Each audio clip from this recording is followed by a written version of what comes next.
Welcome to the Influency Podcast. I'm Hadar, and this is episode number 316.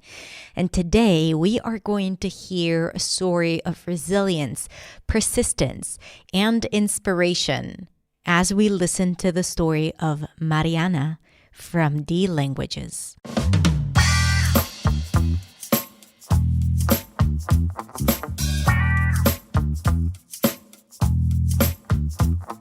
Hey everyone. Thank you so much for tuning in for another episode. Today we have a guest on the podcast, and her name is Mariana. Mariana is originally from Moldova, which means that she speaks Romanian as her first language. At the age of 16, Mariana moved with her family to Spain, where she had to learn not only Spanish, but also English, and that was the first time she tried to acquire both languages simultaneously.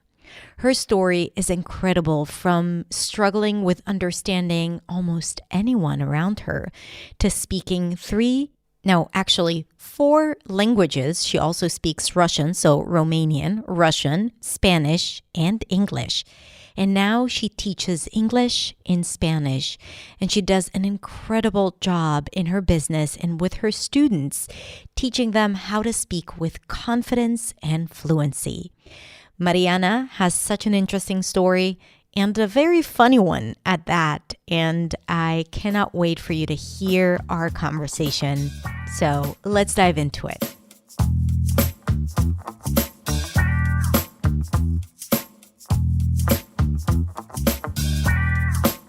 Hi, Mariana. Hello. How's it going? I'm good. So happy to have you here. Me too. Thank you. Thank you so much for just inviting me and showing interest in my story. Because your story is interesting, and I cannot wait for my audience to get to know you and hear your story, because I think it's so inspiring and energizing. So Thank you. For those who don't know you, what do you say when people ask you to introduce yourself? That's a good question. So, I start with my name, which is Mariana Plesco. And I'm originally from Moldova. Moldova is the tiny, I usually explain where Moldova is because people usually don't know. Moldova, it's a tiny country in the Eastern Europe between Ukraine and Romania. I was born there and lived there until I was 16 years old. And then I moved to Spain. So I lived there for 15 years.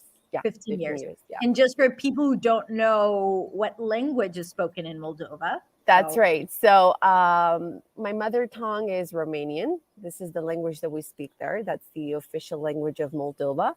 And I also speak Russian because Russian is an ex-Soviet country. So growing up, the TV was all in Russian, dubbed in Russian. So I learned Russian by watching TV. And so I speak Romanian, Russian, and then... Wait. So the two languages that you grew up in, basically, are actually not the languages that you use today to speak, live, and teach. Not at all. Okay, so keep going. Funny enough, those two languages, Russian and Romanian, are not similar at all. Like, they have nothing to do with each other. You know, the alphabet, the spelling, the sounds are so different. So, Romanian is a Latin language, and Russian is, I don't know, like a Slavic language. So, when I moved to Spain, I learned Spanish and English at the same time. So I speak Spanish and English, and these are two languages that I use right now. So Spanish, Romanian and Russian, I barely use them. I speak, sometimes with my family from Moscow, I use Russian. It's a little bit rusty, I must say. And You're forgiven. It's okay. It's okay, yeah. Because it's cool to know I understand it 100%. Now, when it comes to speaking, I need a little bit of time to just remember the words. So I speak Romanian with my mom, but it's not a clean Romanian, it's like a mix between Romanian, Russian, Spanish. It's absolutely crazy. People would not understand us.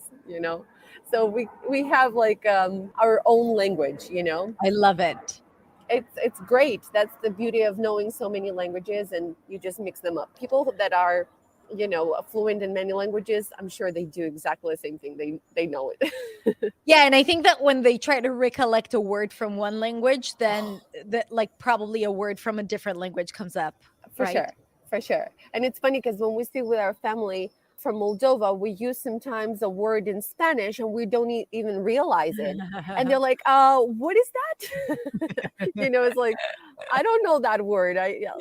So it's like, okay, how do I say that? Because we keep using the same word in Spanish. Yeah. Mhm. So, So just yeah, to get it straight, so at the age of 16, you moved hmm to Spain, that's right. and until that age, have you learned Spanish or English? No, I did not learn Spanish at all. So when I moved to Spain, I did not speak Spanish at all. My level was zero. Wow. And English, I learned English at school, the basics, grammar and the verb to be, and, Yeah, yeah, the yeah. base. ING at the Exactly. end. That's right. Yeah, That's right. So good. the basics. So I was not really fluent. I was not able to communicate my thoughts clearly in Mhm. English, but I knew something. I was able to say something in English. Spanish, I was not able to say anything. And I'm assuming that in Spain, most people don't even speak English. Like back then when you moved, Exactly. yeah, Yeah. like Yeah. you needed Spanish to I needed survive. Spanish. I needed Spanish. So, what the funny thing was that when I moved to Spain, literally the next day, my parents sent me to school. So I was not speaking Wow. Spanish. I A went straight Spanish to school, school. like in To, Spanish. yeah, yeah, Wow. everything was in Spanish. So it's like, like going now to China and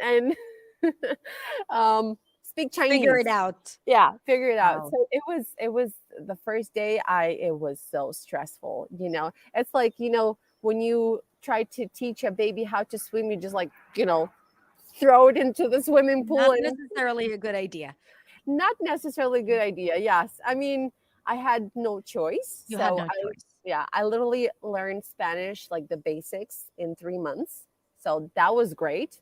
How do you manage? Okay, as a teenager at the age of 16, so on one hand, you feel like, okay, all this incredible change, like moving from one country to another. Then you need to acquire the language. You want to make friends because you want to be socially accepted. For sure. Um, what did you do? How did you manage to learn it so quickly?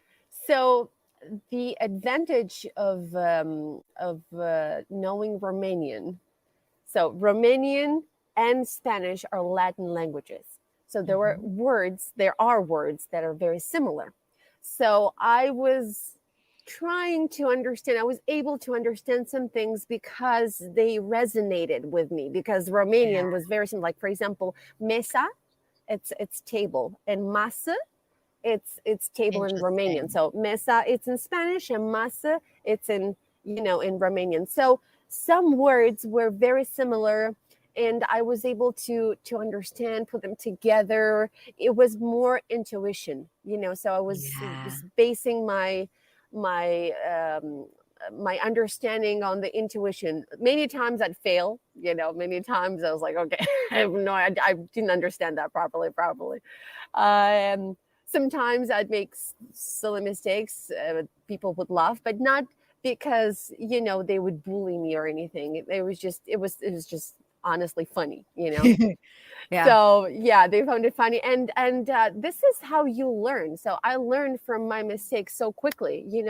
And I adopted this mentality of, okay, this is not my language. This is not my mother tongue. I am learning. It's okay to make mistakes. It's fine. Let's have fun with it. Yeah. Yeah. So it was stressful, frustrating, super frustrating, because you felt like you're dumb. You're not able to express anything, and you have so many things to say, and you feel like you have a lock here. You know what I'm Yeah. saying? and you're not able to say anything. You're not able to, and then when someone asked you a question, the questions were like, oh my God, please don't ask me any questions. Please don't ask me any questions, because it's like, it's, you feel scared of not understanding the question and then looking ridiculous, and then asking to repeat, like to repeat themselves is like, oh my God, it's like asking for such a huge favor, Which is really not. Like, this is definitely something that inhibits people now as, language partners or conversation partners. We know that if someone asks us to repeat ourselves, not a big deal. It's okay. But when we don't know how to ask for help, So I think this is something that was, that having that experience, I'm sure that has taught you about your now students' experience, which we'll get to.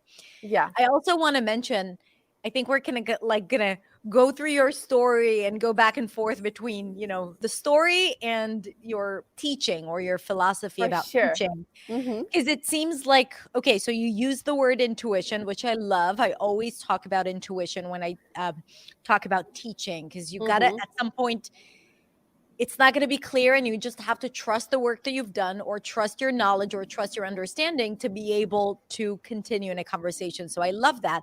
I also think that a word that came to my mind was resourceful.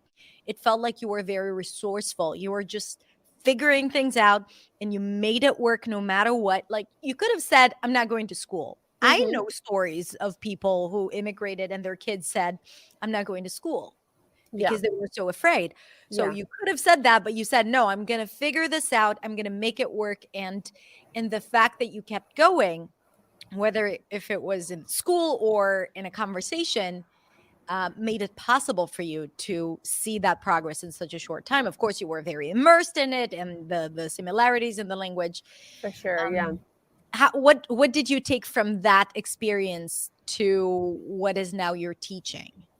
So where I'm coming from, you don't have an option of not doing, so that's the mentality. So when you don't give yourself an option of no, no is not an option, you just have to do it, so this is what I always tell my students: just don't give yourself an option of not learning English. You have to do it. There is no alternative. No alternative. In Spanish we say sí or sí. Yes or yes, yes. Like there's no option, so not going to school was not an option for me. Not learning Spanish was not an option for me, and not learning English was also not an option for me, because I didn't need to learn English living in Spain. It was just a passion and a dream of mine, but I didn't give myself an option of not doing it. So tell me more about that. How did you manage everything? So Spanish was a necessity, really. I needed to survive. That's why I learned it. And I was very lucky, because at school, one of my classmates was English. She was from England. So I was able to communicate with my broken English with her, at least at the beginning. And so because of her, I was able to practice my English, learning Spanish at the same time. Wow. And then at home, I was just, I basically listened to things in English, watched everything in English. It was like Spanish and English. So I worked a lot with movies. So I always loved movies, and I was watching those movies that I grew up with, like Home Alone. And those movies, I watched them in Russian, right? So everything was dubbed in Russian. So since I already knew those movies like by heart, and knew the dialogue by heart, I would watch the same movie in English and then the same movie in Spanish, So I was like, oh, so this is in Russian. Okay, so this is how you say it in Spanish. And this is how you say it in English. So good. Yeah, very smart. Yeah, so you work with things that you're familiar with, or books that I'd read, for example, Harry Potter, right? So I read the first book in Romanian. I was very familiar with that. I loved it. And then I'd read the same book in Spanish, and then the same book in English. You know what I'm saying? It's a lot of work. It's a lot of work. It seemed like you were very passionate about it. Exactly. It's you have to put in the work. It's not going to happen overnight. It's not going to happen. There's no magic, pill. There's no magic in it. You just have to No to magic. work. Exactly. Yeah. And so this is what I would do. So I am outside home. I was surrounded by Spanish speaking people.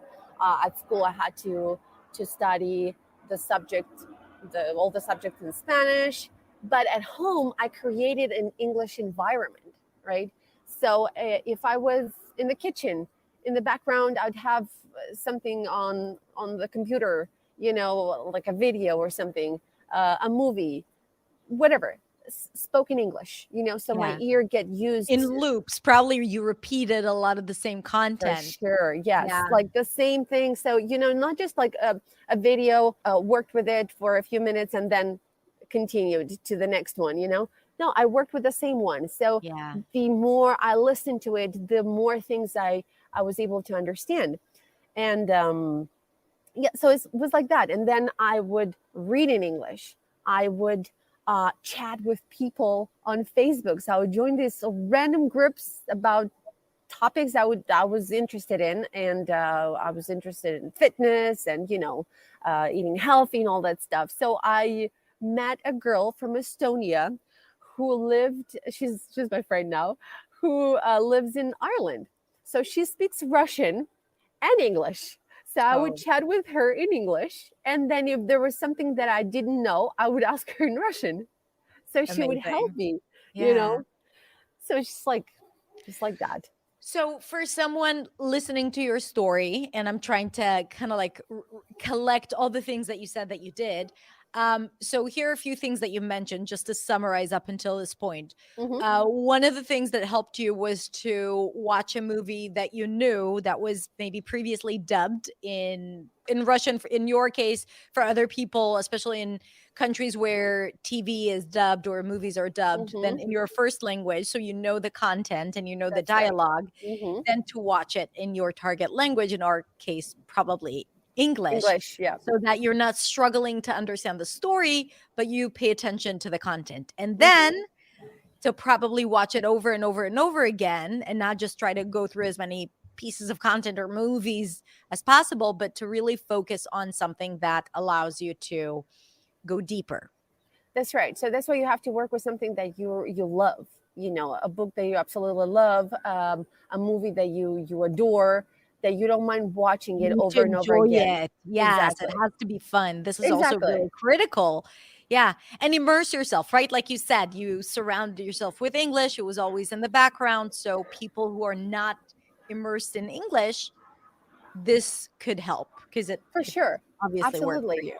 I lived in Spain, right? So I learned English in Spain, and I haven't been to any English speaking country up until 2019. And Amazing. uh I've been thank you. I have been teaching English since 2011.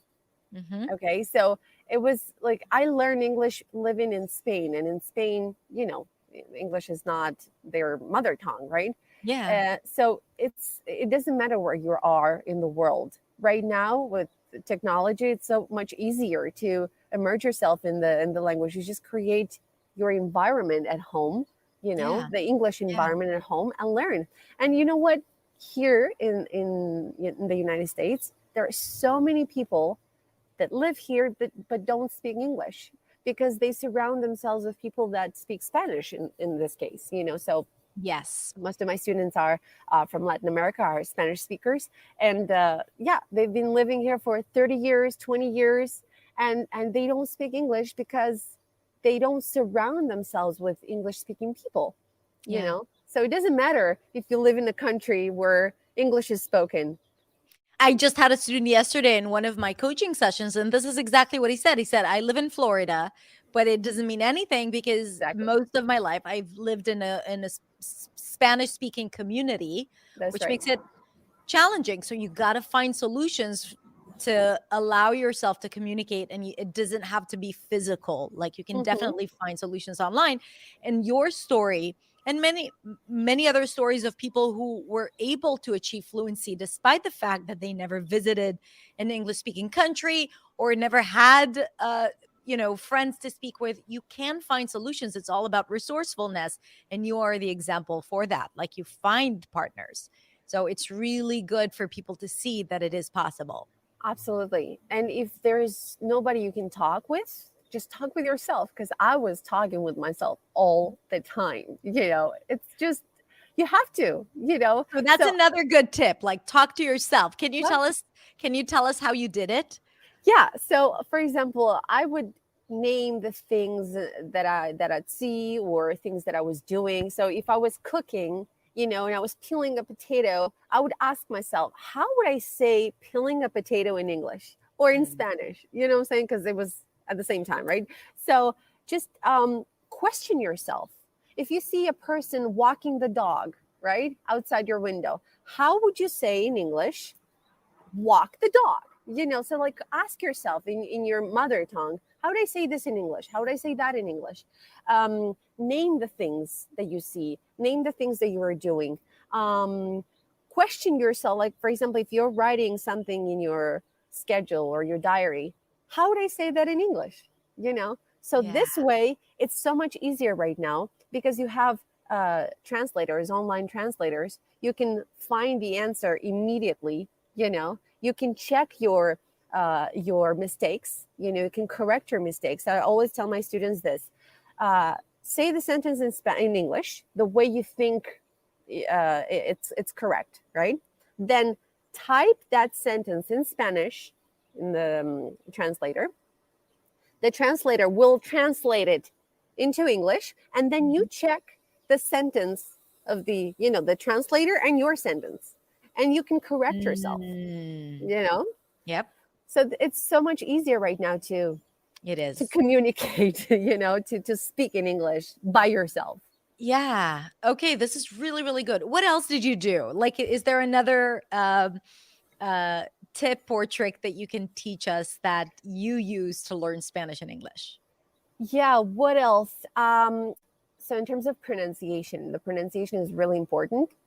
And I would listen to songs, Hmm. and I would repeat them, right? So I would sing along, not to learn words or to learn expressions or anything, because the lyrics of the songs, in my opinion, are so much different from the spoken English. So I never recommend my students to focus on the lyrics of the songs, because it's sometimes it's not the spoken version of Yeah, English. yeah, yeah, yeah. But when you listen to songs and repeat, sing along, your pronunciation improves. Mhm. So I was improving my pronunciation like this.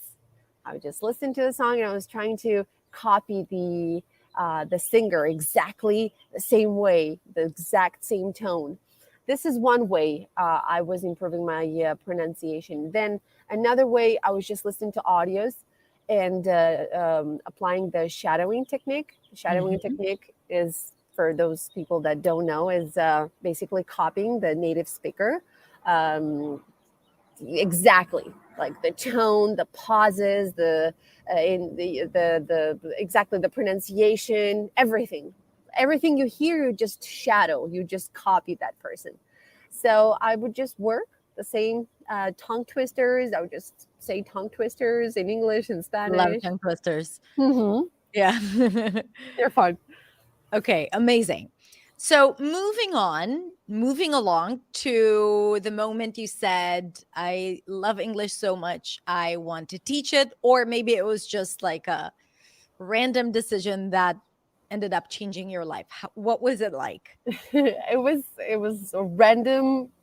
It was not even a decision. It was just like it popped into my life, and it's like, okay, I have to do it. So everything started when I moved to Madrid.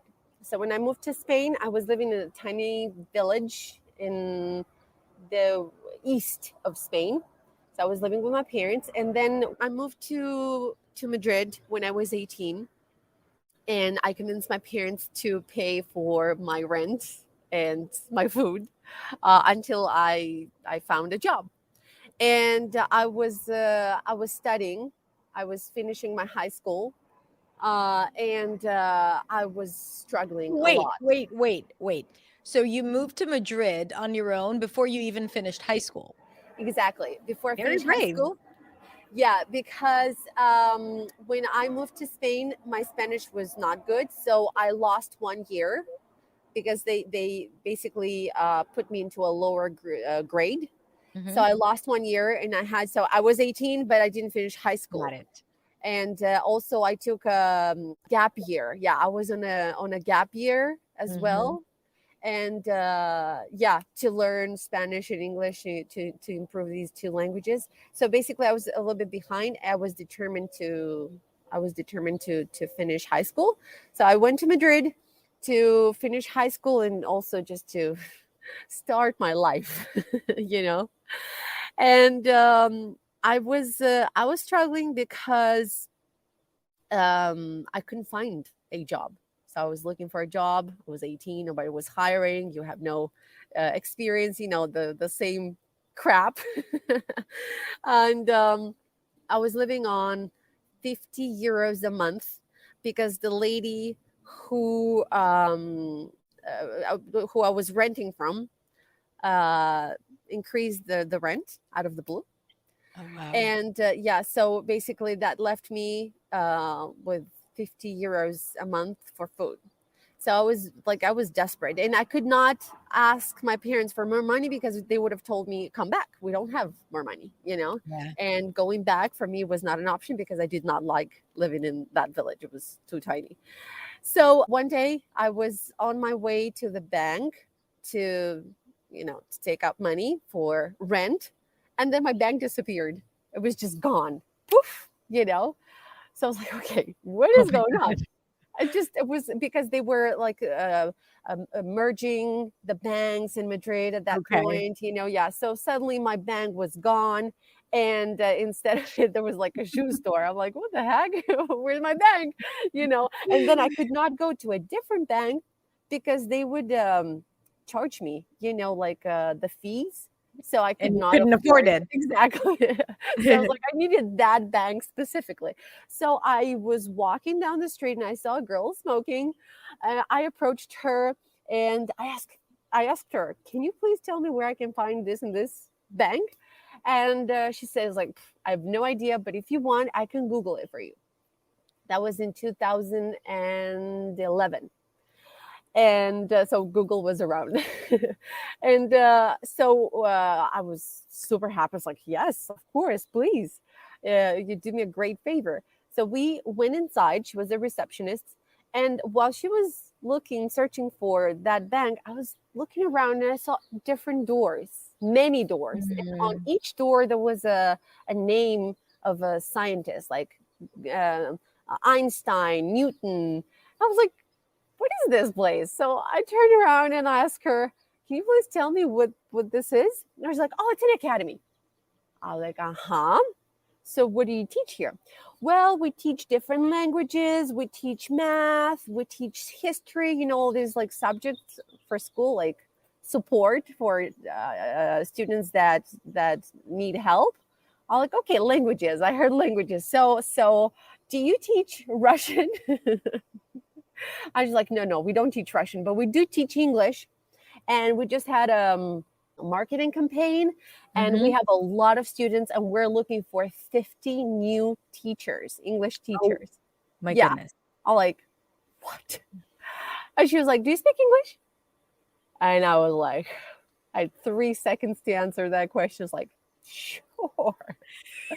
C or C, right? COG. Sure. I was starving.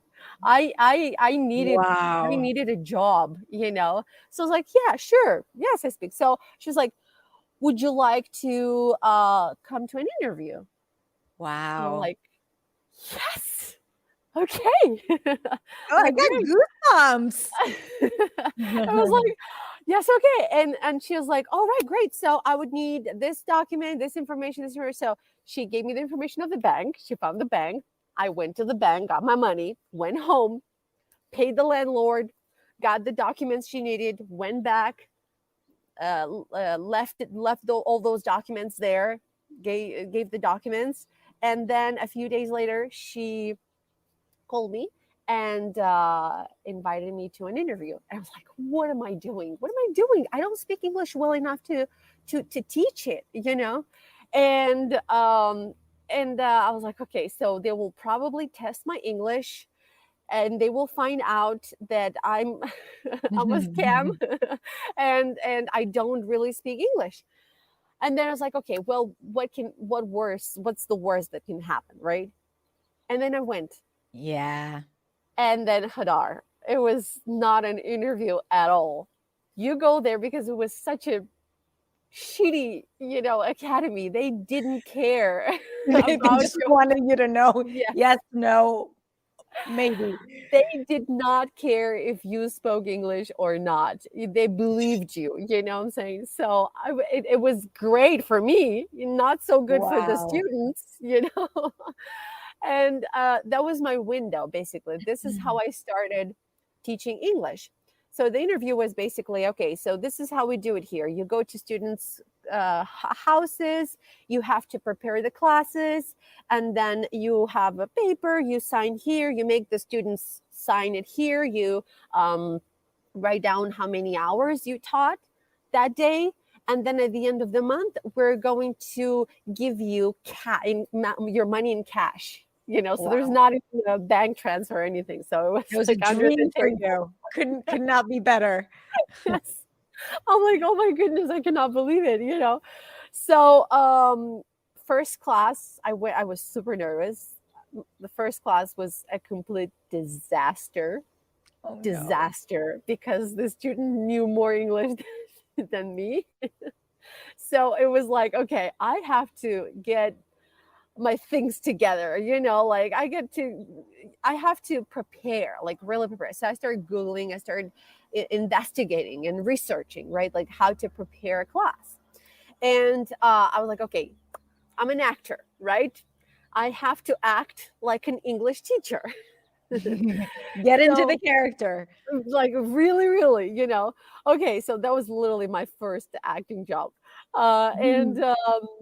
And then I was going to school, right? So at school I was studying English as well, because that's one of the subjects that you have to study. So I was like, okay, I'm going to use my school book, right? So I'm going to use the text that I've already studied in class with my English teacher. I already know what it is about. I already know the answer to the exercises related to the text, so I'm going to work with that. I've always had a good pronunciation, so that kind of saved me, because when you have a good pronunciation, you give the impression that your English is amazing, even though it's not true. So Yeah. I was able to Yeah. get by. Hmm. Yeah, and I think this is such a good point, first because yes, this is why I think a lot of people want pronunciation, because they know that because when they listen to others, this is what they feel.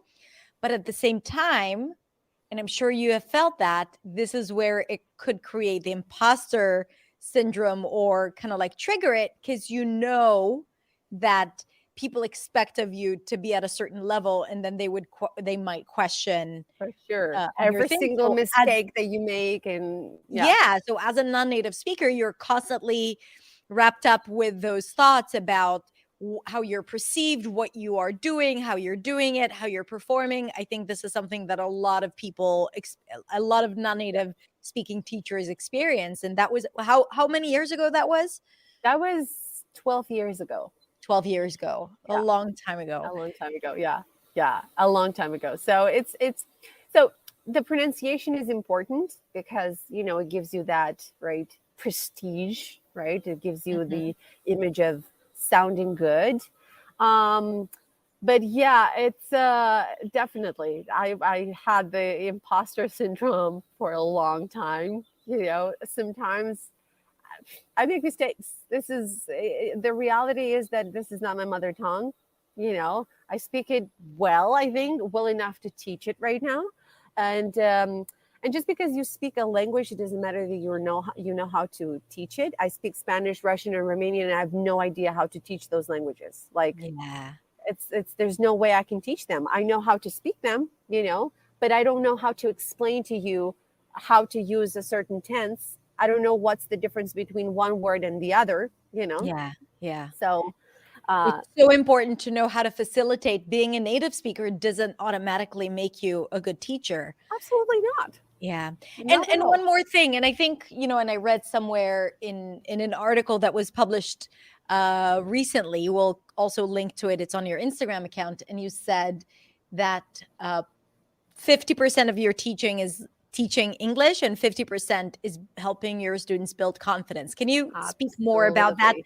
and how your past has created that belief in you, or philosophy, teaching philosophy? For sure. So, as years went by and I gained more experience and more knowledge, because when I really learned English, it was by teaching, because I had to prepare those classes, right? So I had to really memorize everything that I didn't know. I really had to, like, I spent hours and hours preparing for classes to teach them later. Yeah. And repeat, right? So repetition. So I would use the same class with one student, and then with the another student, with the other student, and another. So repetition was the key. And then what I found out was that many students had a really good level, but their confidence sucked. They were not confident. So that's how I found out that 50% of my work as a teacher was to make them confident, to help them believe in themselves, believe that the knowledge that they have, the English that they have right now, the level that they have right now is enough to communicate, to get rid of Mhm. the fears, because there's fear, um, and the fear of making mistakes. It's like, oh my God, it has to be perfect. It's like, no, native speakers make mistakes all the time. Like, there's so many people. There is not correct, you know, but it's Yeah. it's used all the time, and it's okay. And here's the thing, like, yes, native speakers make mistakes all the time, but also if you do make a mistake, so what? Like, what's the worst thing that could happen? Going back to that question you asked, what would that mean? Would that really make you less intelligent, Yeah, less proficient, less competent? No, it just makes you a non-native speaker it makes speaking you human. human. Exactly. You know, it's just that. It doesn't mean anything really. We make mistakes constantly, and I think we have to have fun with that. Just have fun with it. Not Accept to it. take ourselves too Too seriously. seriously. Yeah, Exactly. and I agree, and I think that unless you give yourself that permission to make mistakes, you will not be able to feel free, because you'll constantly monitor yourself. You'll be on the outside checking that every single word you say is perfect. Like, I make mistakes all the time when I speak freely, because I don't monitor my speech. And I'm okay with that, because I value that energy that comes out and expressing my thoughts and feelings and emotions and connecting with a person, I'm being in the rather moment. and being in the moment, being attentive, listening, not thinking about myself, but thinking about you right now as we're speaking. And I know that's the mistakes is the price that I pay Hmm. for being here with you. And I'm sure, like, this is what I try to teach my students as well, that they have to change their mindset. And I know that you do that as well. Um, they have to change their mindset to be able to make that shift. Because when you give yourself permission, you find freedom. So Sure. can you talk to me more about that as well, and how you communicate that to your students? Yeah, absolutely. So it's I always encourage them to make mistakes and be happy to make those mistakes, because that's the way to learn. That is really the only way to learn. How else are you going to learn? Yeah. It's trial and error.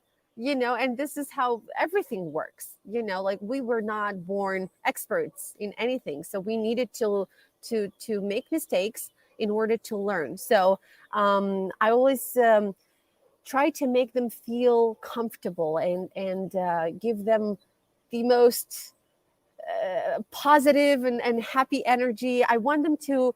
I'm always trying, and my objective is always to make them feel good and feel comfortable with me. Yeah. You know, They have to feel safe. safe and not judgmental. You know, like I never judge them, and if they make a mistake, I correct. I always correct, and I explain why.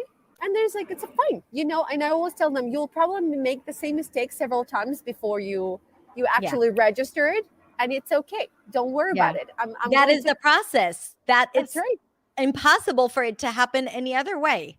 So, Exactly, yeah. exactly. But it's everything in life is like this, you know. But for Yeah. whatever reason, with languages, we're so obsessed of not making mistakes, you know, because I don't know. I guess it's a belief that we got it from somewhere, you know. I guess from schools or something. I don't know. School probably, but Probably. perfection in general and not being, making mistakes in general. I think this is a cultural norm that is ingrained in us in a lot of cultures, not all cultures, but For definitely sure. Western culture. So you teach English in Spanish, really? That's right. So it's funny, huh? Because none of these languages are my mother tongues. Exactly. So how does it feel to teach English in Spanish? Is it just because why did you choose to do it, and why your entire business and your Instagram account and the content that you create is in Spanish and English? Tell me about that. Yeah, because I started it in Spain. So I started teaching English to Spanish people, right? So this is that's how everything started. And right now my brain function like this. Like I'm not able to teach English in English, or I'm not able to teach English in Russian or in Romania. Like it So doesn't work like this. interesting. Yeah. Yeah. And it's funny because I tried to help my cousin's son with English. He had an exam, and he needed my help. And he speaks Russian, and I was trying to explain to him some like basic things like present simple and present continuous, you know. And I was trying to explain to him in Russian, and it was absolutely impossible, Hadar. So Absolutely impossible. interesting how that Yeah. works. Yeah. Because my brain is used to explaining English in Spanish. Yeah. This is how I it works. had I had an interview in Hebrew for the news, and I was on the news, and I was like, I should stop saying yes to those interviews, because talking about my work in English, like, I know how to do it in English. I don't know how to do it in my first language. I don't have the vocabulary. It's not that accessible. And I use my first language all the time. So it's not like it's rusty or anything. Yeah. It's just that when you're focused on specific content, it's hard to shift and feel as comfortable in another language, even if it's your first language. So I totally get it.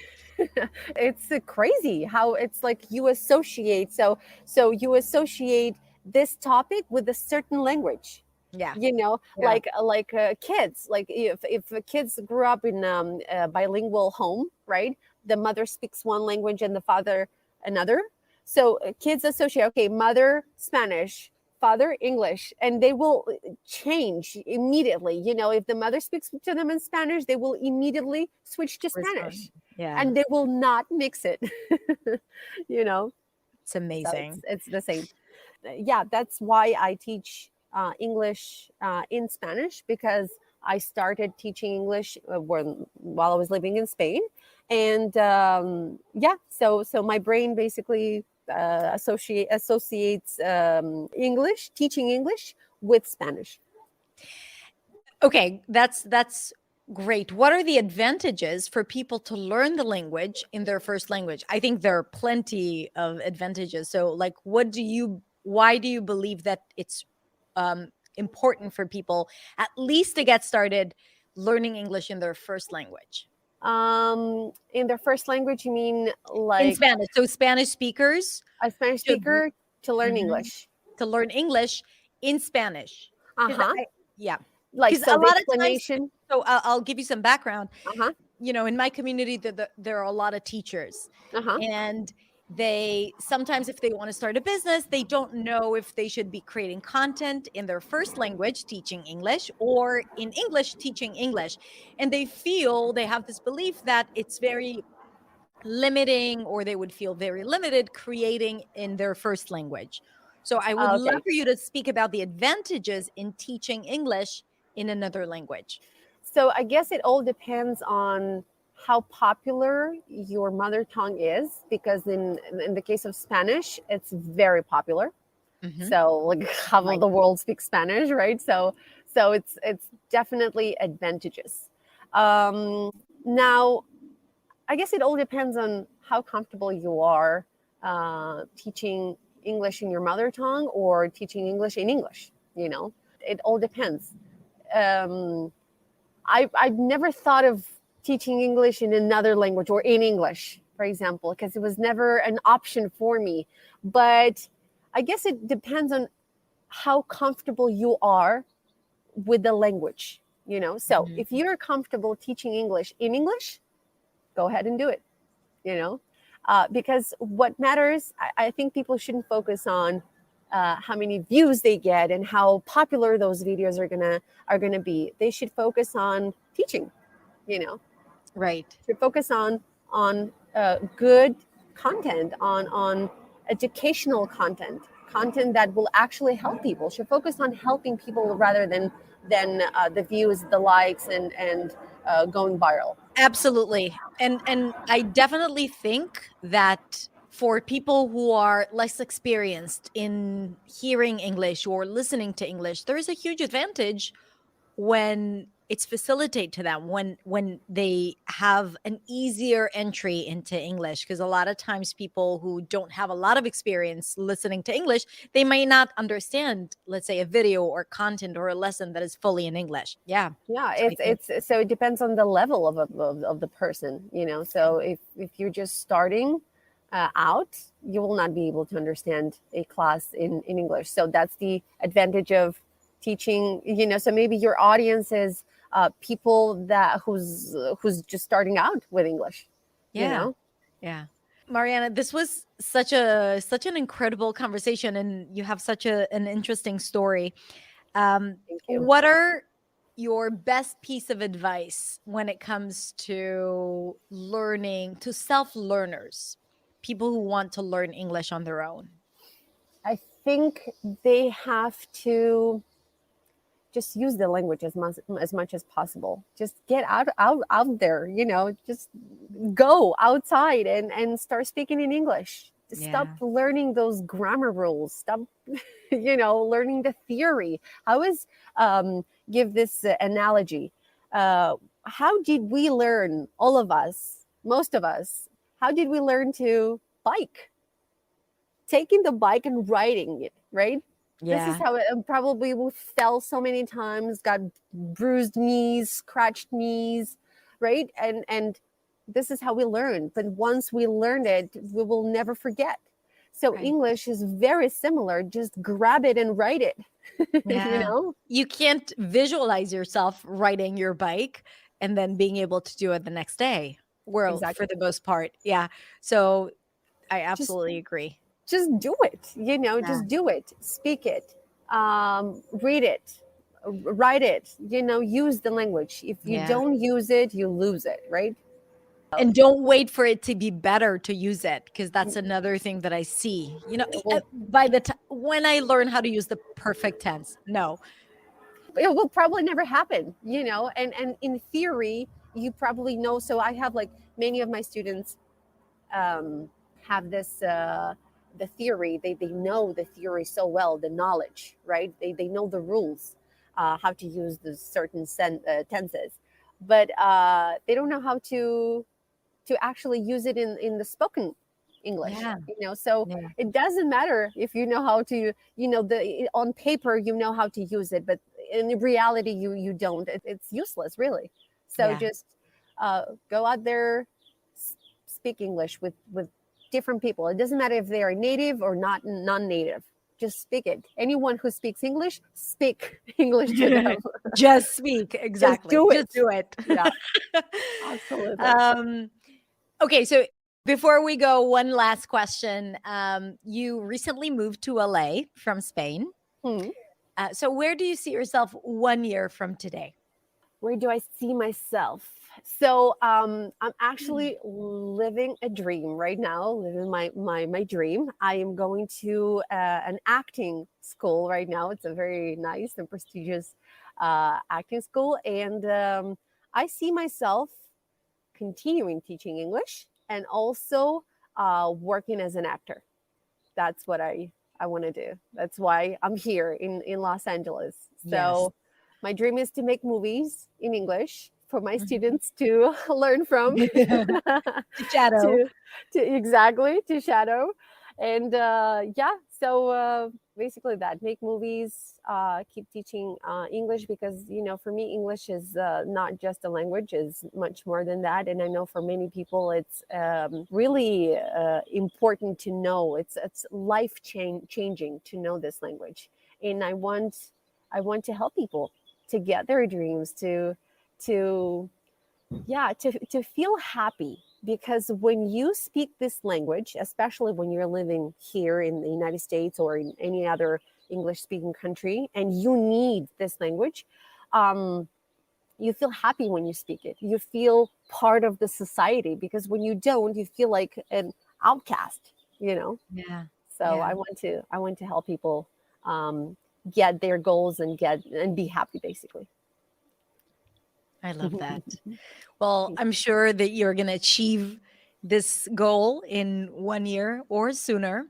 And I wish you all the best. Thank you so much for this beautiful conversation. I really appreciate it. I appreciate you. And how can people find you? People can find me on Instagram, so it's at DLanguages, and also on YouTube. It's the same name, at DLanguages. And these are basically two, two platforms that I use the most. I'm also on TikTok, the same name, and on Facebook, but I use Instagram and YouTube the most. Fantastic. So we're going to link to these platforms in the description below so people Awesome. can find Thank you so much. you. Thank It you so was much. so nice. It was I loved it. It was a great interview, and I love your energy. Your Oh, energy is great. same here. I feel like we're very similar. We broadcast on the same frequency. Oh, yeah. Which makes it absolutely easy and wonderful to communicate and talk. Yeah, absolutely. Thank you. It's been a pleasure. Thank you, Hadar.